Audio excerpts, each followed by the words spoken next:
Саламатсыңарбы? Биз бул сабакта визуализация кылабыз. Биздин маалыматтарыбыз даяр, тазаланган, модель түзүлгөн. Эми болсо ошону визуализация кылабыз. Негизинен модель түзгөндө мурунку сабакта түзгөнбүз.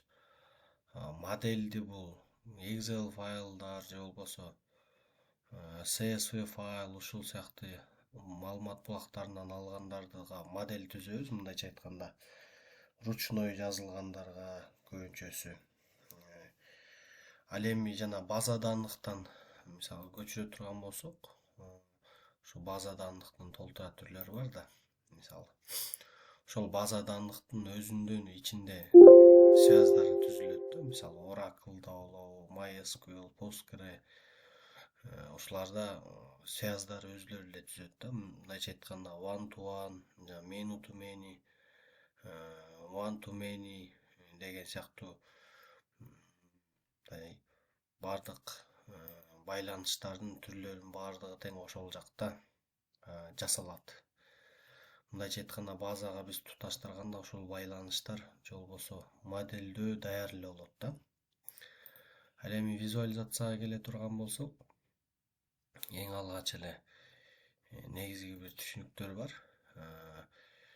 Ушундай бир мисалы X, Y огу боло турган болсо, мисалы бул горизонтальный кеткен, оңдон солго карай кеткен, солдон оңго карай кеткен, түз кеткен, бул X огу деп аталат. Ал эми бул жерде болсо Y огу, мындайча айтканда, ылдыйдан өйдөнү көздөй кеткен, бул Y огу. Муну негизи түшүнүк катары карап атабыз. Бул бизде качан маалыматтар менен визуализация түзгөндө жардамга келет. Анан визуализация кылып аткандагы негизги түшүнүктөргө маани бере кетсек, биринчи бул визуализация кылганда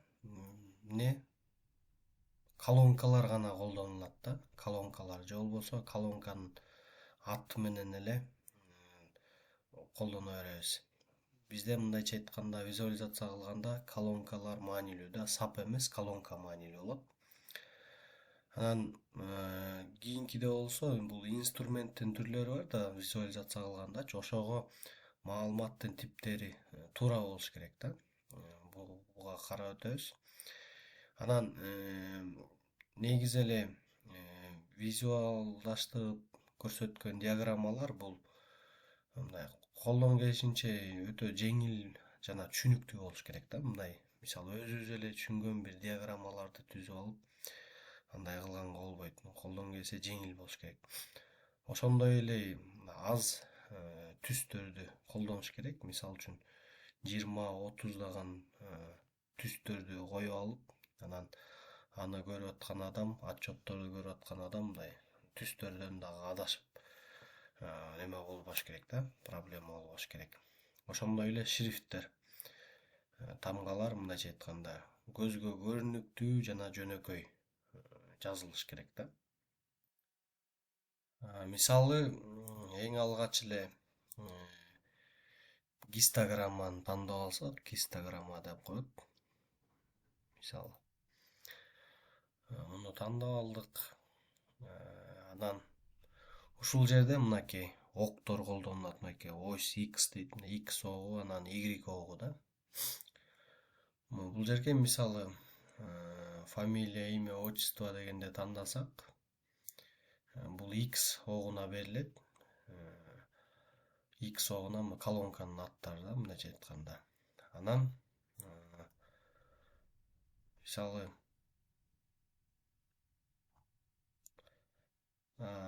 количествону берип койсок болот. Продажадагы, мындайча айтканда, кайсы клиент канча жолу сатып алды дегендей. Ушул жерлерден дагы мынакей ушундай болгон гистограмма чыгып калат да. Мынакей. Бул жерде биринчи саптагы жана экинчи саптагылар дээрлиги ушундай X огу жана Y огу деген эки бөлүктөн турат, баардыгы тең эле. Бул жерге ручной эле алып келип туруп, мисалы колонканы алып келип туруп коюп койсок деле болот. Же болбосо ушинтип басып тандаганда деле бизге Power BI өзү жардам берет. Эгерде кээ бир учурларда визуализация чыкпай калышы мүмкүн, ал учурда демек ортосунда байланыш жок деген сөз да. Ошондой эле мисалы тегерек диаграммаларды колдонобуз десек, мисалы мынтип тандап алабыз. Ушул жерден каалагандай кылып жылдырып коюп алабыз. Каалагандай дегенде мындай көзгө көрүндүктүү мындай. Мисалы бир эле страницаны, бир эле бетти кандайдыр бир маанилүү көрсөткүчтөрдү чыгарып бөлүп алабыз. Мисалы база товарда ID товара дегенди тандап туруп, анан продажада мисалы количествону тандап кое турган болсок, ушинтип чыгарып коет да. Мисалы бул деген сөз ушул X2 деген товардан мисалы 283 сатылган экен. Жалпы продажанын 32,79%-ин түзөт деген сыяктуу нерселерди өзү эле чыгарып коет.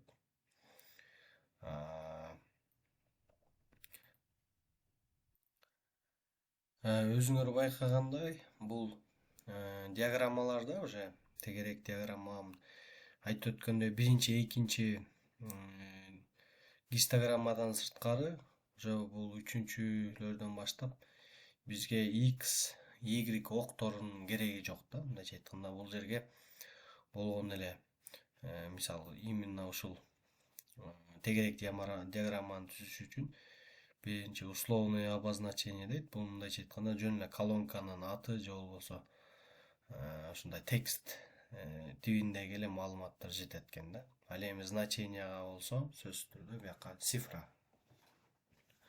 түрүндөгү маалыматты коюп койсок, ушундай диаграмманы бизге чыгарып берет экен. Ошол диаграммалардын түрлөрү каалагандай колдоно берсек болот. Буларды ар бирөөнү өзүнчө карап үйрөнүп койсо жеңил эле. Мисалы бул жерде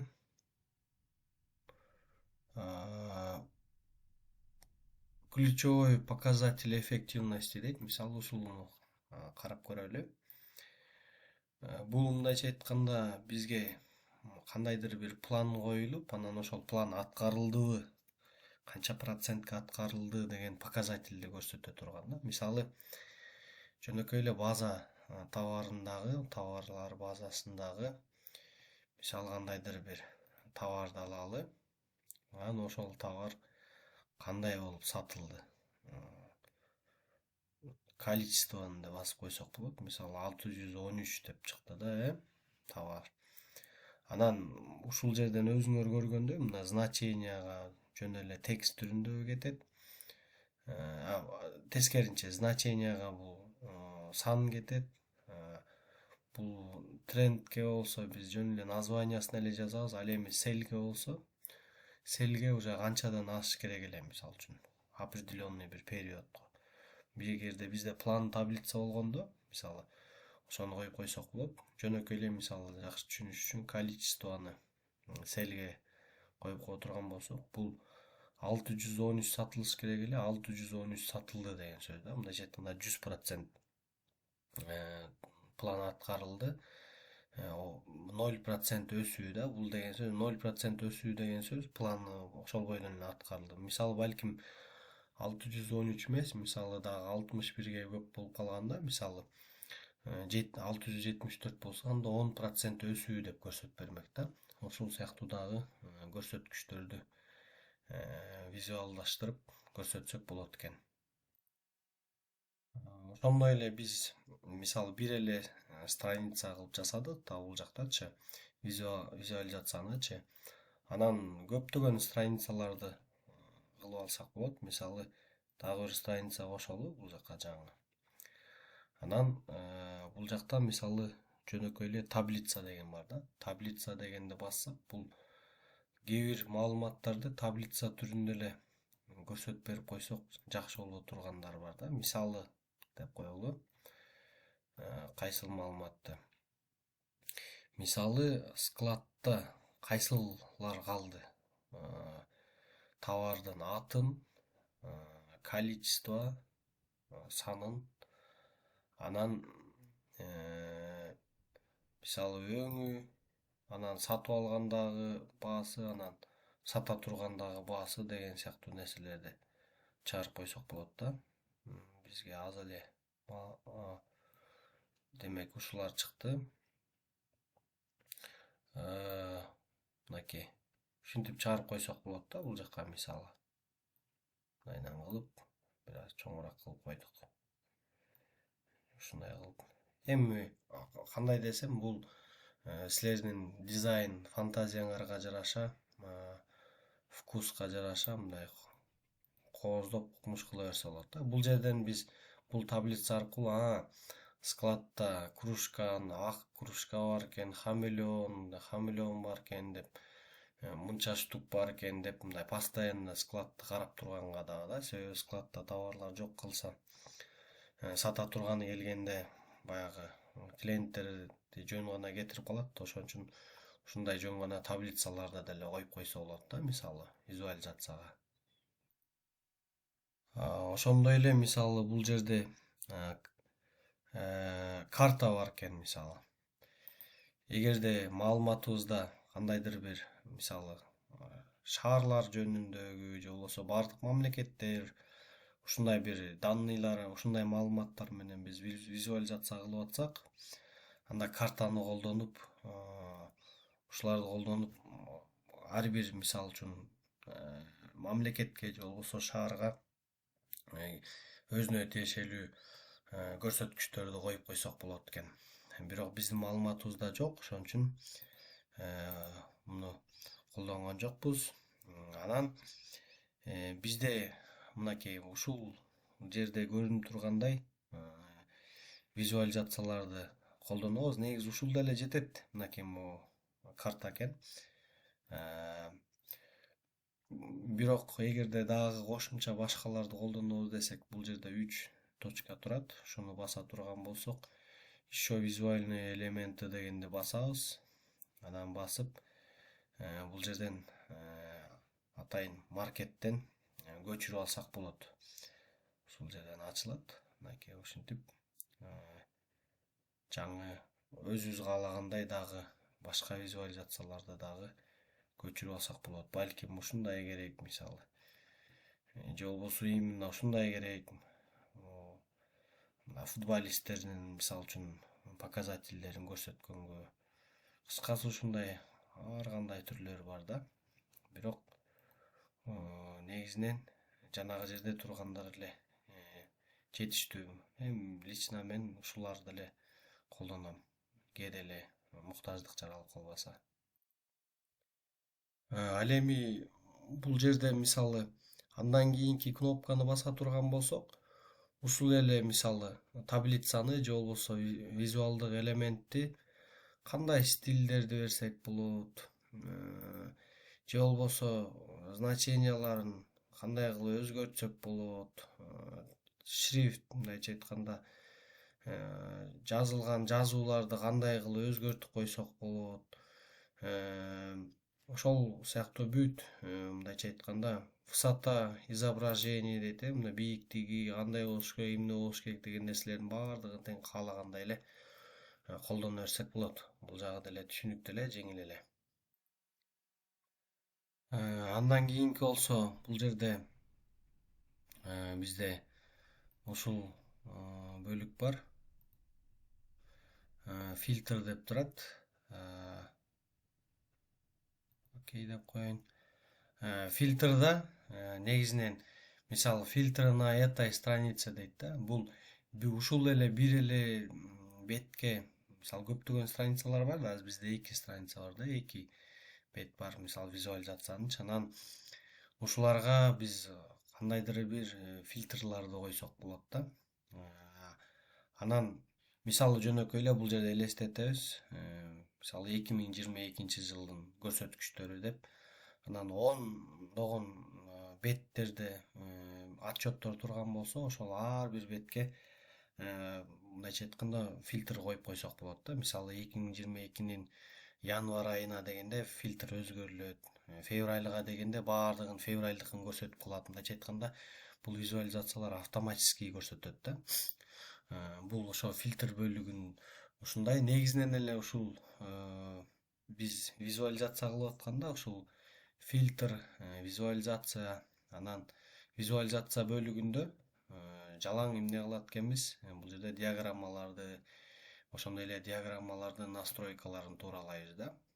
Мындайча айтканда, ошо шрифтин чоңдугу, кичинелиги, канчалык, көзгө кандай көрүнөт, титул беребиз, ушул сыяктуу нерселердин баардыгын аткарат. Андан кийинки болсо поля да, мындайча айтканда, бул поляда биз маалымат таблицаларын жана ошо таблицадагы колонкаларды көрө алабыз. Ошолор менен иштерди жасай алабыз. Визуализациялардын эми түрлөрүн каалагандай эле кое берсек болот. Мисалы муну ылдыйраак жылдырып, бул жака мисалы карточка деген бар. Мисалы карточка дегенди тандап туруп, бизде мисалы продажада общая сумма дегенди басып койсок, канчага сатылды деген нерсе чыгып калат. Андан кийин мисалы ошол эле карточканы белгилеп, биз канча мисалы клиент, количество клиентов, бул жерден количество жок экен бизде. Ушундай ID клиент дегенди басып туруп эле анан ушул жерден тандап койсок болот. Мисалы уникальный, первый, последний, количество уникальных дегенди мисалы басып койсок, жалпы биздин клиенттер негизи ошо 13 клиент бар экен деп мисалы үчүнчү ушундай показательдерди чыгарып алсак болот. Мен бул жерде мындай бир аз кандайдыр бир кооз эмес көрсөткөндөй болушу мүмкүн, бирок өзүңөр каалагандай кылып показательдерди чыгарып аласыңар. Себеби ушундай показательдерди көрсөтүп турса сонун болот да. Негизинен ушу эң көп ушул карточкалар колдонот. Мисалы 863-113 деп атайын көрсөткүчтөрдү чыгарып койдук. Кийинкиси болсо бизде фильтр да көп колдонулат. Мынакей. Мисалы бул фильтрга биз кайсыны календарда тандап коелу. Мисалы бул жерде көрсөтүп атат да. 1-январдан баштап 24-жылдын 31-декабрына чейинки ушинтип жылдырып фильтрге башкаларды байлап койсок болот. Окей. Муну атайын кандайдыр бир башка светтерди дагы берсек болот. Ошо экөө эң көп колдонулат негизинен. Бардык эле визуализацияларда дээрлик баарында колдонулат. Ошентип дээрлик визуализация менен деле таанышып бүтүп калдык.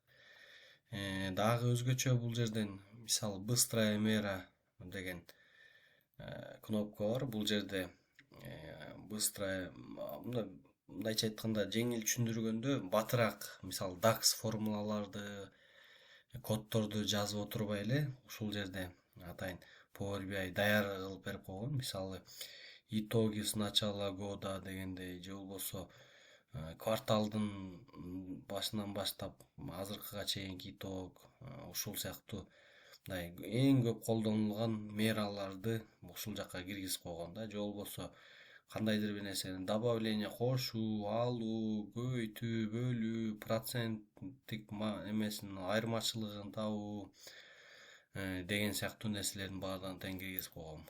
Буларды деле дагы ушул жерден таап алып колдоно берсек болот керектүү учурда. Демек, буюрса визуализация жөнүндө тааныштык.